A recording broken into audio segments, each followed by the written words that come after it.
Shalom people, this is Brother Lyles coming at you with another video, and I want to talk real briefly about the subject that I had said I was going to talk about some months ago. I was going to talk briefly about Calvinism and the Puritans, and the reason I'm doing this is you see this this great debate going on between the Hebrew camps and the Calvinist Reformed theology camps out there. Eric Mason and the Reformed rapper movement. Some of their prominent rappers getting behind it, and I'm not here to debate anyone. I just want to throw my 2 cents in there of some information that I found out about the Puritans, who are, when you talk to any Reformed theologist or those that support, John Calvin's views, the Puritans are always held up as the standard of the working out of Calvin's theology, right? And also the fact that the Reformed theologians, take great pride in the fact that they really believe that the foundation of this nation was on the foundation of the Puritans, who fled England and had fled Holland because of religious persecution, and that there was, freedom. The example of those seeking a freedom to worship Yah the way that they wanted to, and that they didn't have no parts to do with the ugly history of this nation, that they went to New England and befriended all the Indians and everything was just beautiful. In fact, this wicked holiday coming up called Thanksgiving is tied explicitly to the Puritans and those in New England. When you look at the way that they're portrayed, they're portrayed as law-abiding, almost, just can't find anything wrong that they have done, and just put up that this is why this nation is actually strong. It's not strong because of slavery. It's strong because of the Protestant work ethic, which comes from Puritan thought. So, but if you dig deeper, you'll find that they're just as much involved in the horrors of what happened in this nation as any other group that came over here and engaged in slavery, and also in the destruction of the Native Americans that were already here, who, by the way, a lot of the tribes look like us, which is what we're going to talk a little bit about today. Now, this is a lot of information that I'm going to give you, and a lot of us, they like, why do we have to know all this kind of stuff? Can't we just let bygones be bygones? Can't we just think of things the way we want to? Well, if that's the way that you look at it, then this video is not for you, because you got to be willing to go through the pain, sometime of agony of hearing the truth. But Yeshua himself said the truth shall set you free. Ecclesiastes 1:18. This is Solomon speaking, King Solomon speaking. He said, "For in much wisdom is much grief, and he that increaseth knowledge increaseth sorrow." but he never, when he wrote that, I don't think he meant that to be a deterrent from us gaining wisdom and knowledge. He just let you know that it's gonna be hard, because even if you look at um, doing the will of the Most High Yah in the world that we living in, it's a lot of pain and grief in that. Where some people say, well, you can't. Why come you can't do this or you can't do that, right? But even in that, is some things that people that are believers do that even they won't touch that, because they be like, I don't want to know about that. And one of these things they don't want to know about is about these wicked holidays, and then they don't want to know what they quote unquote church had to do with any kind of wickedness. They always use the easy punching bag, which is the Roman Catholic Church, right? And say, oh, look what the Catholics done.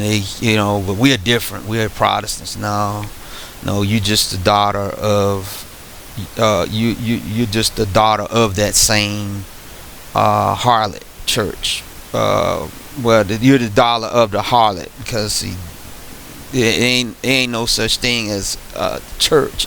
It was assemblies. That the word church actually in the Greek actually is the word where we get from the word for circus, right? But okay, quickly we're gonna talk about the Calvinism. We're gonna talk about a little bit about Puritanism. Okay, so how this all came about was a week or so ago. I was on Benaya Israel's channel, and I was looking at his radio interview he did with this radio station in Atlanta about Thanksgiving. And so it was an excellent presentation, and I would recommend that you go to his channel and view it. And also, Watchman Reports has a good documentary. It's old, it's a few years old, but they got a good documentary about Thanksgiving also. But anyway, I left a comment, to Benaya, as we normally do, because we really enjoy his work, and he gives it straight out of the book. He doesn't leave no room for you to guess. He reads exactly what the author says, so that's what I like about him. And then he gives a little kind of brief interpretation of what he believes, but it usually goes along with what he read. So anyway, when I left the statement, I was just reading through other statements that people were leaving in the comment section. It was just one individual that was there, talking about, you trying to down the Puritans this, the Puritans that, you don't understand the way things was, slavery was, and something that, was evil in and of itself because everybody did it, and in it, and in the comment, so you could see there was other people that was, going at him. And I normally don't do that, go back and forth. But in this state, I had to say something, and I left a few comments to the individual that came in the chat room, not the chat room, in the comment section, because one of the things I don't do, I never go to a channel that I don't agree with, whatever, and leave comments, because I don't have to go there. If I don't like it, I'm not going there and mess up your stream of thought. If that's what you want to think, then so be it, unless the Most High Yah just place it upon me. And so these especially with the Calvinist camps, they have been really harping after the Hebrew Israelites, because see, of this replacement theology thing, Calvin was really into replacement theology. He was really believing in the transference of the kingdom of Yah to Europe with the Europeans, except he didn't believe it was with the Catholic Church. He believed it was with him there in Switzerland. And then although those that are Calvinists they will not agree with that. They won't agree that he actually believed that. You can see that wherever they went, they always Calvinists, the Puritans in particular, felt that, oh, we are it. We had to put pure strain of quote unquote Christianity that there is. Everybody else is off with their tulip model or whatever. The total depravity of man. Limited atonement or whatever else the acronym stand for, and it's just very, very, it's just very annoying when you're around them, because when it's such a thing as gaining knowledge for the good, but the knowledge that these people are gaining is just to try to distance themselves from everybody else. And even when I was in quote unquote Christianity, you could see that those in the Calvinist frame of mind didn't get along with nobody except for their own Reformed theologists. They didn't get along. Excuse me.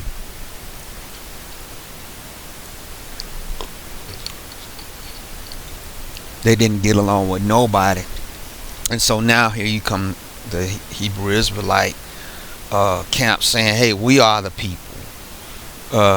True Israel is not the Israel over there, the people over there now, and it's not the replacement theology that all you Christian churches and denominations are saying. And so you stepping on the foot of the Calvinists, one of their pet peeves, because in one way they try to say, no, we are not talking about replacement theology, but then it is replacement theology, right?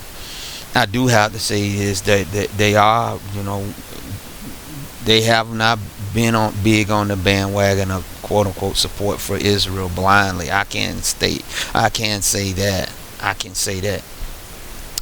But when I'm talking about those that's over there now, but when we as black people start discovering this stuff about ourselves or whatever, they came out hard.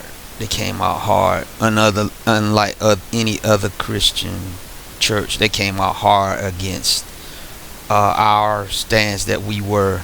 And one of the things that you could see was they was also putting up the fact that we aren't anti black in the way we approach you, because if you look at our history, we was persecuted just like you. And when we came to England, we was the only group that came over here to this country and didn't cause any problems or whatever.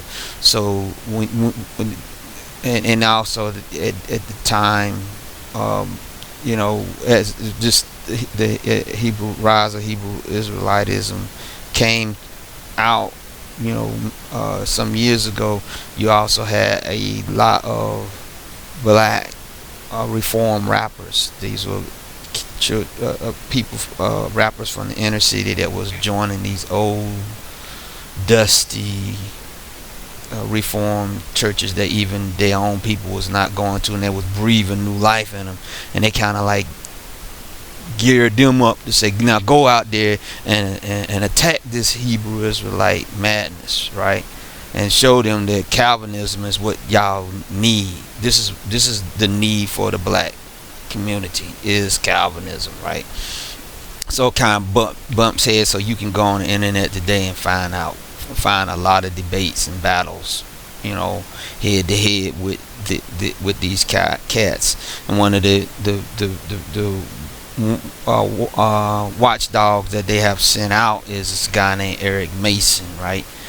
And so like I said, I left the comment, and after I left the comment, I in the comment section, I just started looking at some more stuff out there about the Puritans and Calvinism, and I came up with some interesting things here.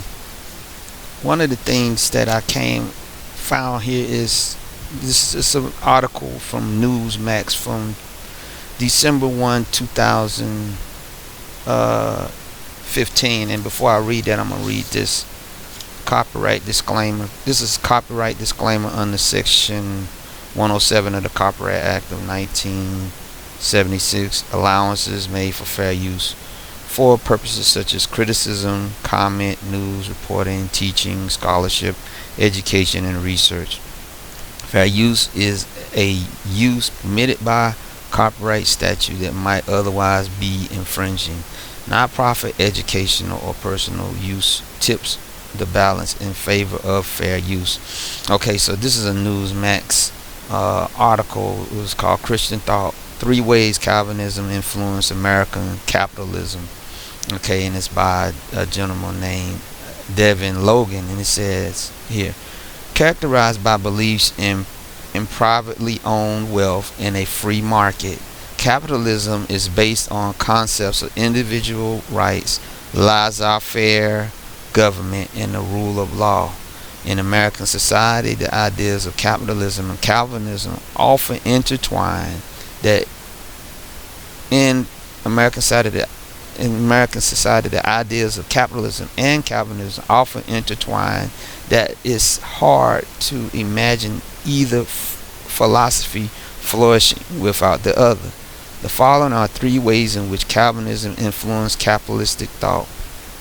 Number 1, success as an indicator of character.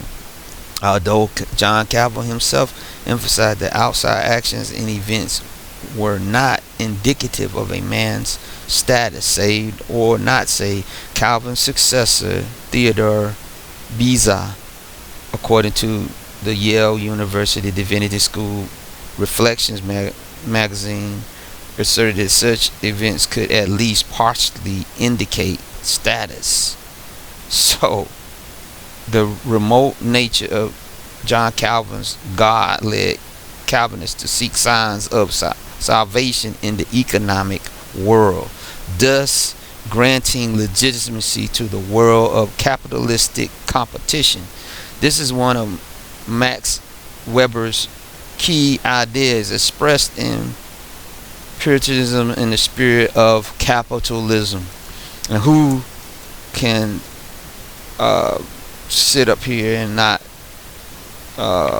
say that capitalism was the driving force behind the slave trade? Is not one of the major things behind a lot of wars that this country has gone into. So capitalism is Calvinism, all right? And so when we see some of the ills that was done to peoples of colors around the world, we know that there are 2 types of thought in this world. There is the capitalist view, and there is the communist view, and both ideologies have been disruptive to peoples of color. I don't care what anyone says. Capitalism, capitalizing on every situation, so that means capitalizing on human misery of slavery, capitalizing on disease and whatever. It takes every situation, good or bad, and capitalizes on it. This was emphasized by John Calvin's followers, right? Another thought here out of the article, he said, 2, capitalistic work ethic. The Calvinist doctrine of predestination is not based on man's ability to initiate a relationship with God. It does not depend on man's action at all, as God predestines some to salvation, and those are the ones that will obtain it. Socialist Max Weber argued that capitalism grew out of a desire for wealthy Calvinists to justify their access at the expense of others. They wanted their success to be evidence of their predestined salvation. So basically, if you was poor and raggedy and all that, you was predestined because of Yah favoring others above you. Totally forgetting the scripture that Yeshua talked about in the Mount in the Beatitudes sermon where he said, "Blessed are the poor, for they shall inherit the earth." Right? Okay. So we're gonna keep going. He said, "Therefore, no wealth is too great. The greater the wealth, the greater the indication of salvation." So this is where you get the elitists of the Northeast, right? Where all the centers of money up there in where the Calvinists are, right? All right. So capitalism with influences from Calvinism emerges the vast accumulation of wealth.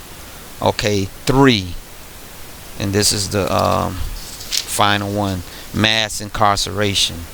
Friends of justice links incarceration rates with a growing economy. American prisons punish people for wrongdoing, which is a key tenet of both capitalism and Calvinism.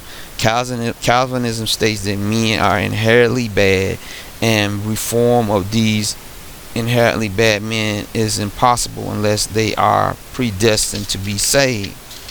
Criminal activity, according to Calvinist ways of thinking, is evidence of a man's non-elect status. Both capitalists and Calvinists assert that sinful or criminal men need punishment rather than reform. And that's funny because of the title they have for their theology, which is Reform Theology. Right? So, this problem with mass incarceration, right, that we have amongst the black community, could it be because those of Calvinist thought, thinking that these people were the child of the devil anyway, so we might as well keep them enslaved or keep them in prison? Which leads me to the next point about slavery, because it was always thought that those in the Northeast only tacitly Northeast in the northern states only participated tacitly in slavery, and then especially those that were the Puritans. But it was as I was doing some more research about Calvinism and in particular Puritans, I came across this NPR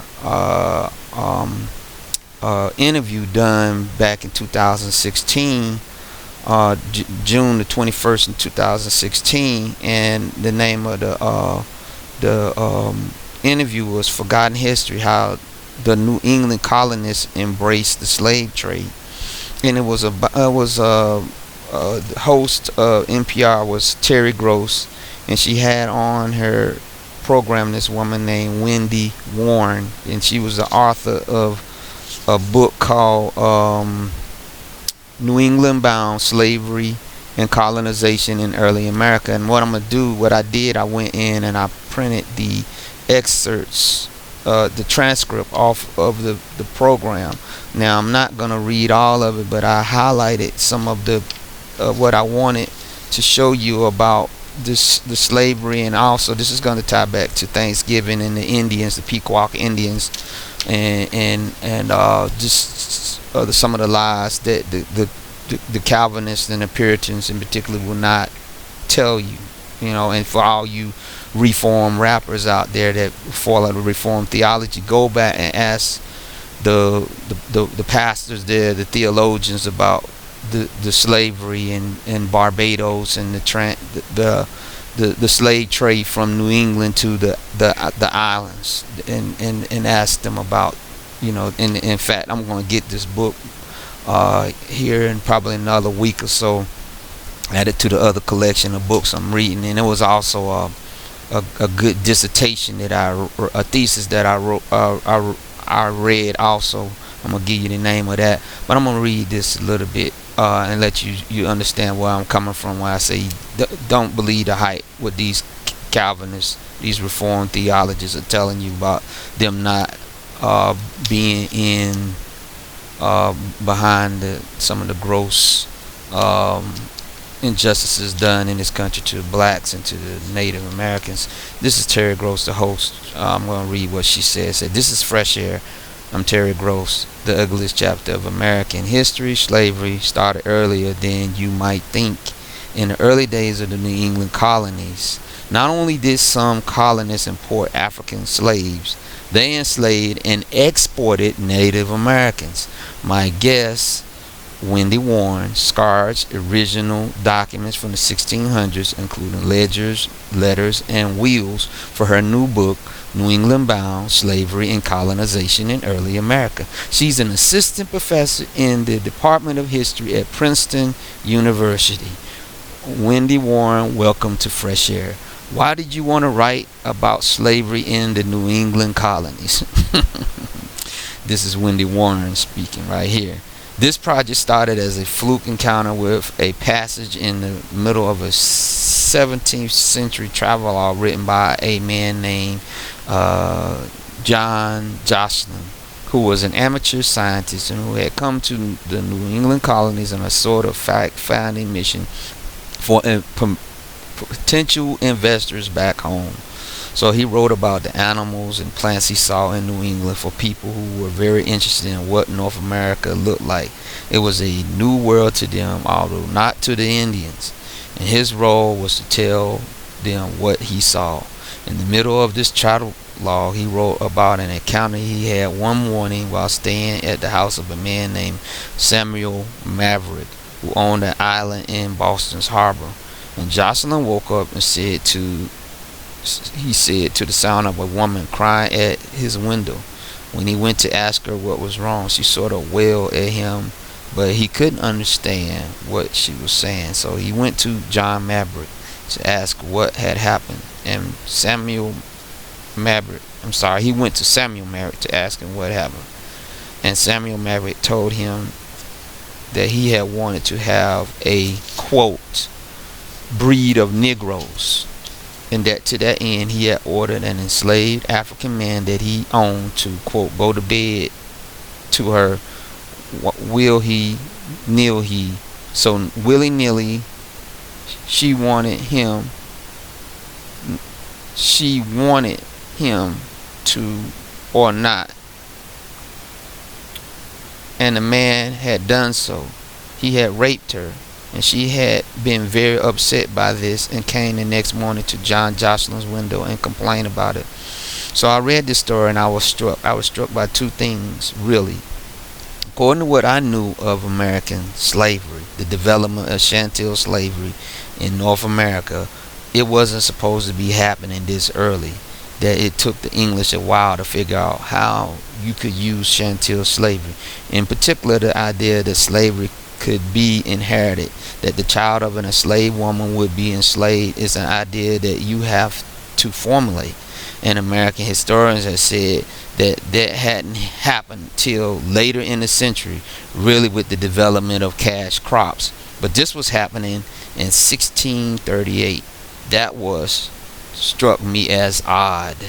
And the second thing was odd, of course, was it was in Boston. It was in New England, which never has a cash crop and wasn't associated with slavery really at all. Certainly not chattel slavery, and certainly not that early, which is the moment stern Puritans in black hats. It didn't seem right to me.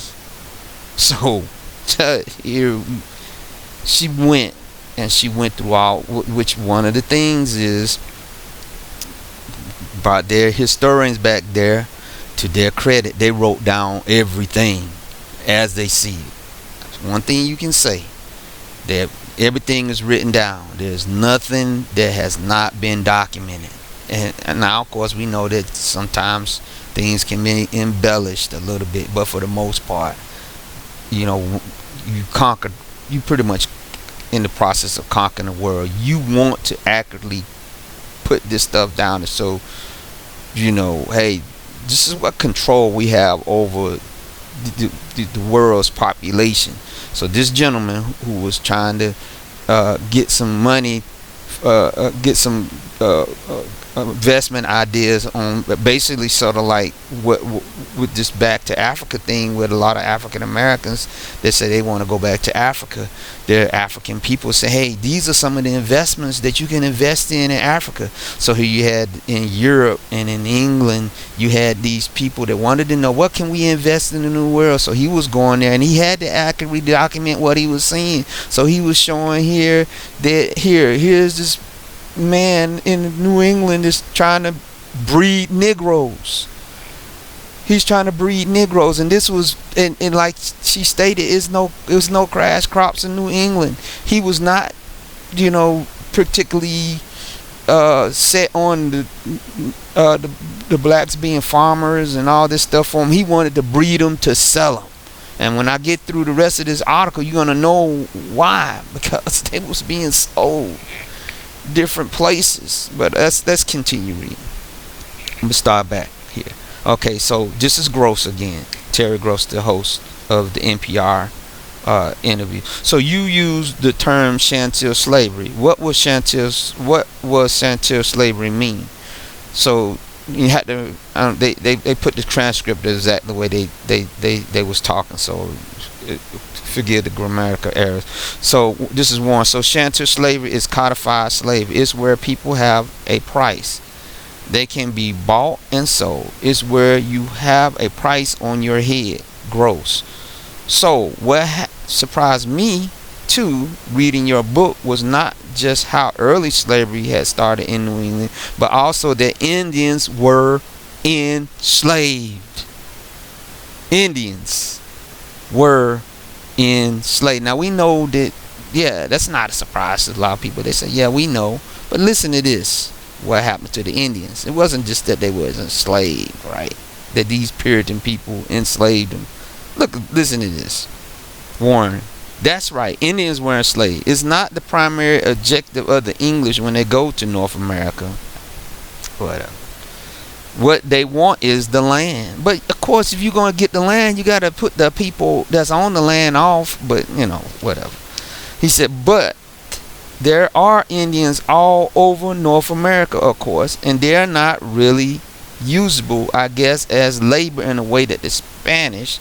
So the Spanish in Latin America encountered sedimentary civilizations, large sedimentary civilizations, and by sort of allying or co-opting the authorities who are largely in charge of those sedimentary civilizations, they are able to harness the labor to their own ends, which they killed off a lot of the Incas and Mayas too. They didn't go willingly, neither. They fought them, but that's another story. He said, but that doesn't exist in North America.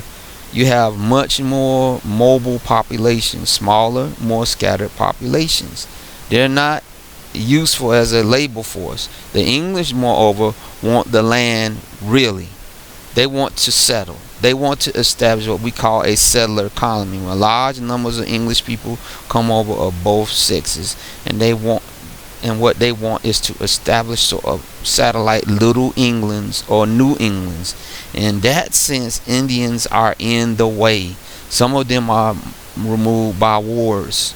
So a very bloody process of, and this is gross, and remove, you mean like killed or displaced. Killed or displaced. Some, it turned out, are actually sold. War captives, about 1,000 at least, maybe, are sold to the West Indies, part of the transatlantic slave trade. And I'm gonna start right here and say it was way more than a few thousand. It was way more than a few thousand.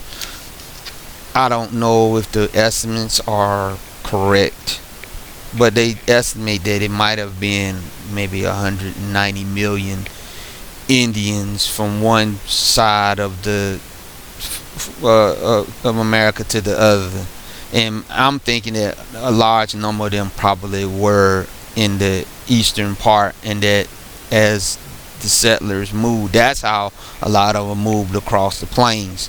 So I think it was way more than a few thousand that was taken into slavery into the and we're gonna get to about where they went.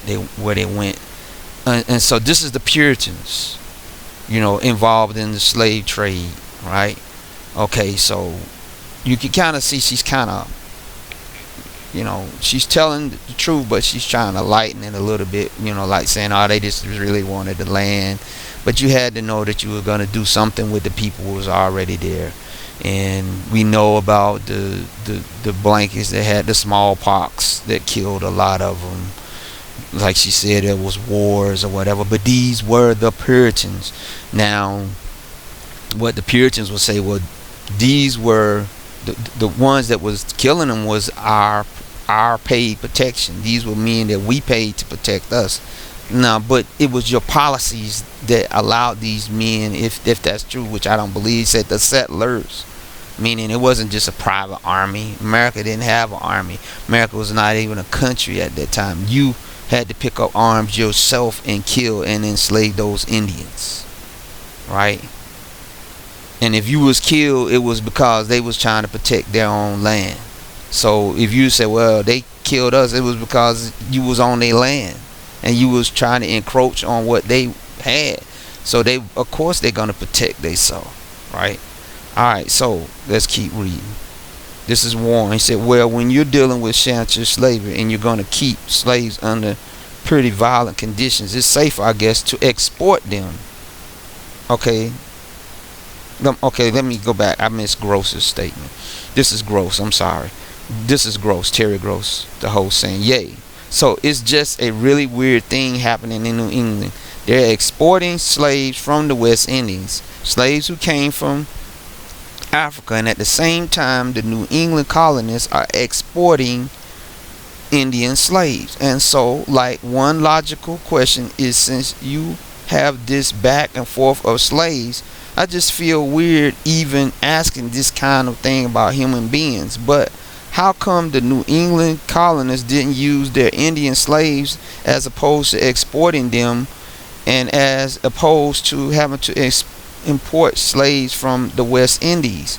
And this is Warren speaking. Well, when you're dealing with chattel slavery, you're going to keep slaves under pretty violent conditions. It's safer, I guess, to export them. So African slaves are exported far from their land of origin. It's harder for them to rebel, run away. And I think keeping enslaved Indians similar in New England would be very dangerous. They have friends and kin around who might rescue them.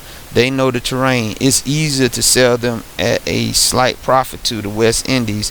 And so in some cases, not in all cases, but in some cases that was done. Gross, what kind of numbers are we talking? And this is where I don't agree with the part of the interview.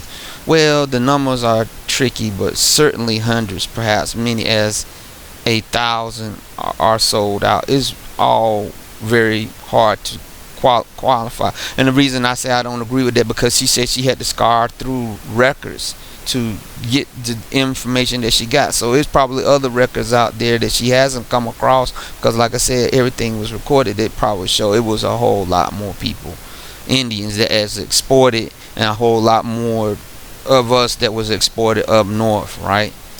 Where do you think Wall Street came from in New York State? Okay, but let me keep reading. So you write that slavery and colonization went hand in hand. In what respect? Warren. So New England is a group of colonies. What we call New England is a group of colonies on the periphery of the English empire, so to speak. They're not very important seemingly, but they don't have a crash crop. They're not very profitable in and of themselves. But what they can do is carry and provide for the West Indies, which are really, really important because they're growing sugar, the crop of this time. And so New England, while it is never a very large has a very large population of slaves within the colonial borders, it is deeply connected to the West Indies. So New England, we again think of it as this place of pious people doing some sort of pious labor. They're succeeding, though, the Puritan work ethic, which is what the Protestant work ethic too is given that time. To some extent, that's true, I suppose. But it's also very true that they're deeply connected to this kind of colonization, this other kind of world going on further south in the Caribbean. So see no evil, hear no evil. Although certainly you have these men, these slave owners making the slaves rape each other. They, it is carrying out somewhat something faint, some of the terrors that was being done in the southern plantations, but not on the scale. But they still had their hands tied in. Their profit margin was being influenced by what was going on even further south than the southern states. It was going further south into the Caribbeans, right? So this is let's keep reading. This is gross. He says, so the sugar, the tobacco that they were relying on, early in the history of the English colonies in New England, that all came from the West Indies, which rely on African slaves for labor. Because if you think about the winter and the crops, and then they already was having problems, like they said, feeding themselves. They're getting fed. They're getting their provisions from a place that engages use slaves to grow these crops that they survived off. So much for the Protestant work ethic, right?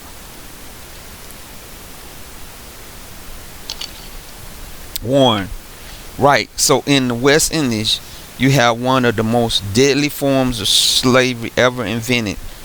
Sugar slavery is also highly profitable.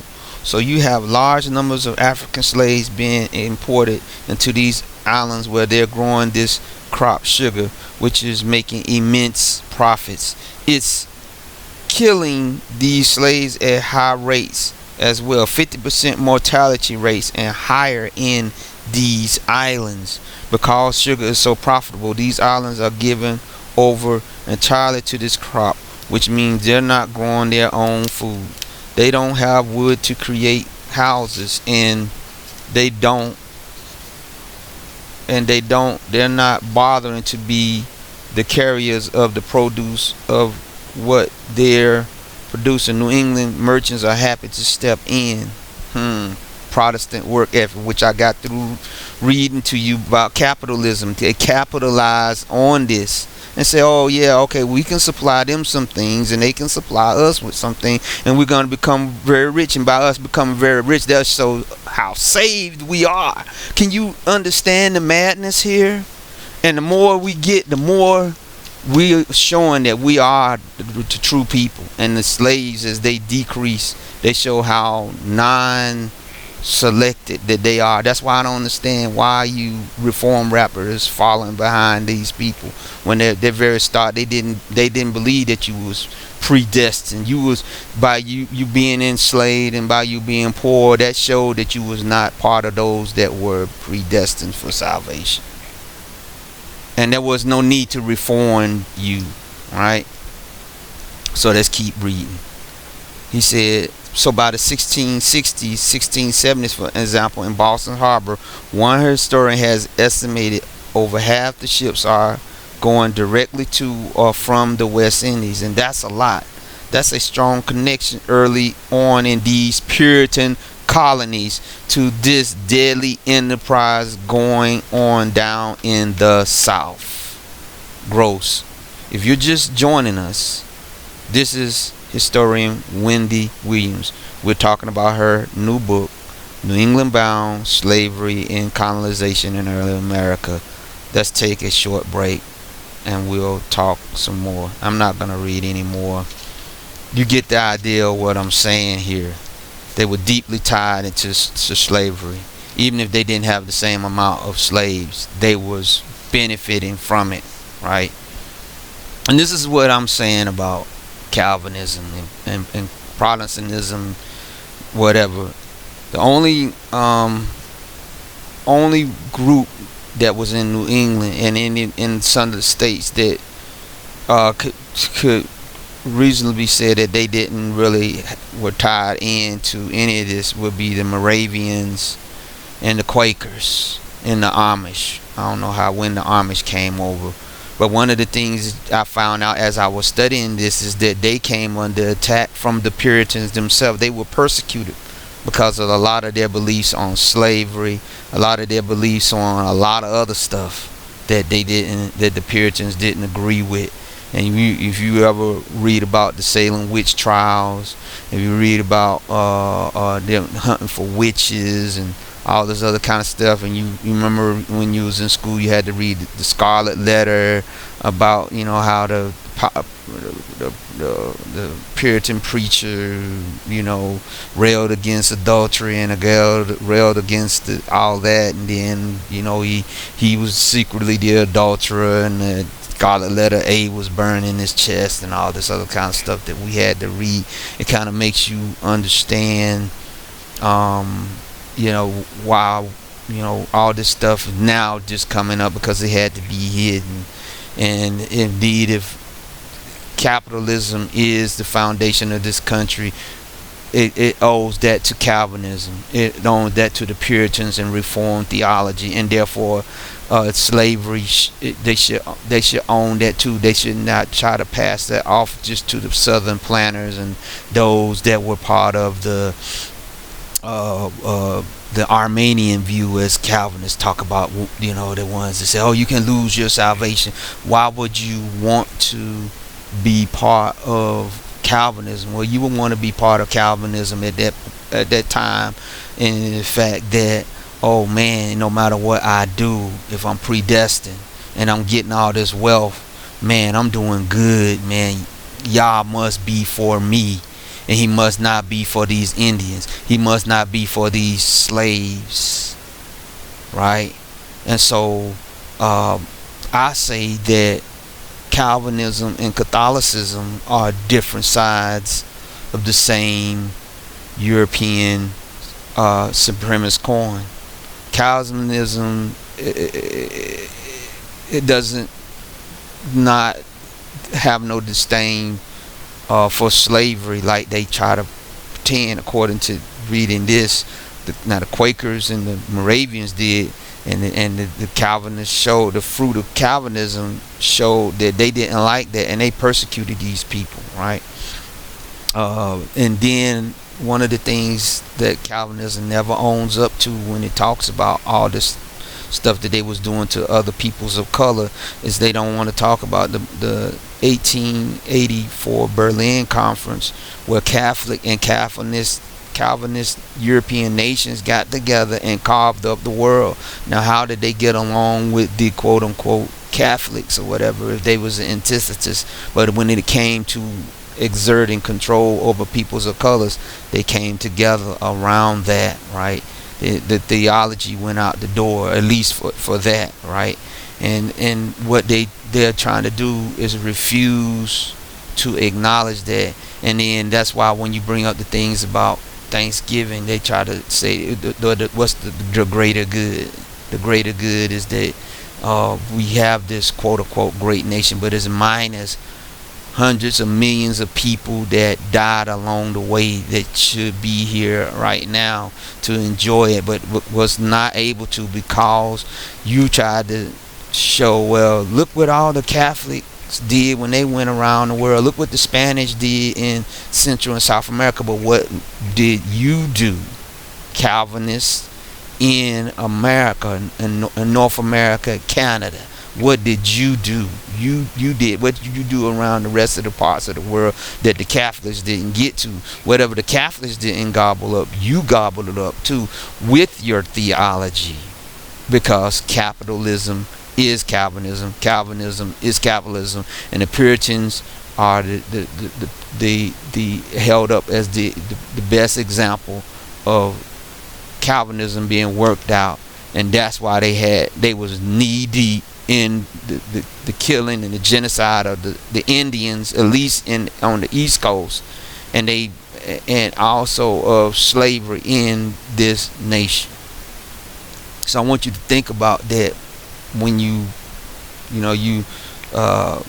listen to some of these debates between the Calvinists, and not just the Calvinists and Hebrews, but anybody else that they debate. Because like I said, even in Christendom, it's a lot of, because of their predestination and all this, is a lot of different Christian denominations and people that they don't get along with them. But it all comes back to we got to get back to following what the Bible says. We got to get away from these denominations. We got to get away from these holidays. We got to get away from these stories they're telling us about this nation or whatever. We got to get down and find out what the facts are, because it's not true. A lot of the stuff that they putting out is not true. And why was they able to come back with Trump, who's, by the way, a Presbyterian, which Presbyterians are Calvinists? What did he say? That's make America what? Great again. What is Trump now? Whether or not he is a billionaire, I don't know. But if if he is a billionaire or even a millionaire in the eyes of the Calvinists back at that time, he would be saved.